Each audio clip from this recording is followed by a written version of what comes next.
Page number 396 Shri Ram.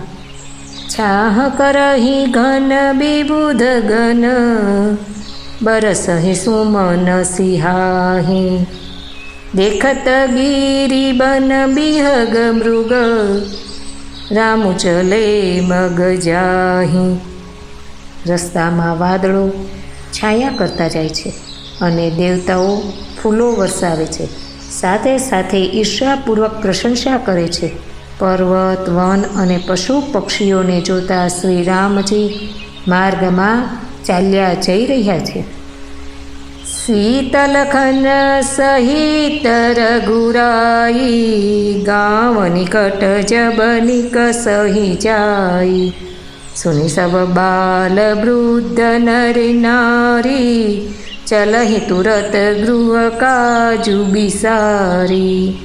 Shri Sitaji અને લક્ષ્મણજી સહિત શ્રી રઘુનાથજી જ્યારે કોઈ ગામ પાસે જઈ નીકળે છે ત્યારે તેમનું આગમન સાંભળતા જ બાળકો, વૃદ્ધો, સ્ત્રી પુરુષો બધા પોતાના ઘર અને કામકાજને છોડીને તુરત તેમને નિહાળવા માટે નીકળી પડે છે। राम लखन सिय रूप निहारी, पाई नयन पलु होई सुखारी। सजल बिलोचन पुलक शरीरा, सब भय मगन देखी दो बीरा।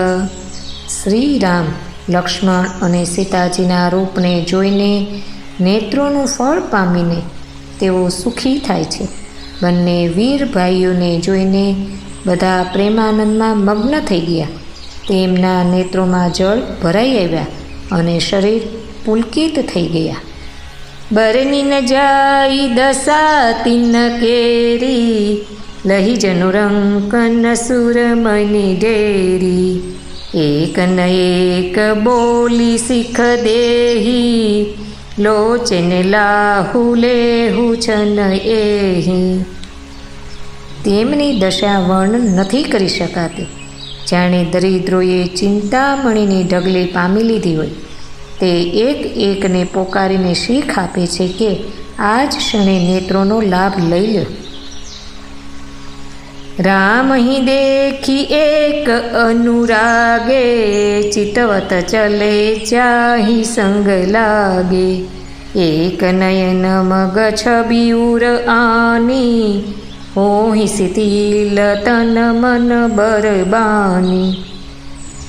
કોઈ શ્રી રામચંદ્રજીને જોઈને એવા અનુરાગથી ભરાઈ ગયા છે કે એમને જોતા એમની સાથે સાથે ચાલી જઈ રહ્યા છે। કોઈ નેત્ર માર્ગેથી તેમની શોભાને હૃદયમાં લાવીને શરીર, મન અને શ્રેષ્ઠ વાણીથી શિથિલ થઈ જાય છે, અર્થાત તેમના શરીર, મન અને વાણીનો વ્યવહાર બંધ થઈ જાય છે। એક દેખી બટ છાહ ભલી, દાસી મૃદુલ તૃણપાત। કહી ગવાય છીનું કુસમું, ગવન બહી કી પ્રાત।